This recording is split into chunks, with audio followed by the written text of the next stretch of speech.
Հայաստանում մարդ հասկացողություն տարիներ շարունակ գոյություն չի ունեցել։ Հայաստանում ընդամենը ամեն ինչ արել են իշխանություն պահելու համար։ Մարդու մասին ոչ մեկը ոչ մի առումով չի մտածել։ Մեր ժամանակ գլխավորը լինելու է մարդը։ Մենք մարդուց ենք իջնելու հողի վրա։ Ինչ է մարդուն պետք։ Մեզ համար ամեն ինչ հասկանալի է, բայց մենք սկսում ենք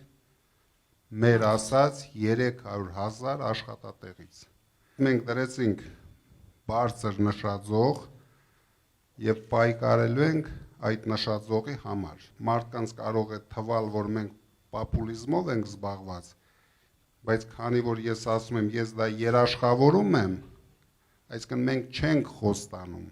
մենք արդեն դա արած գործ ենք համարում, որտեղ մենք իրավունք չունենք ասենք մի բան, անենք ուրիշ բան։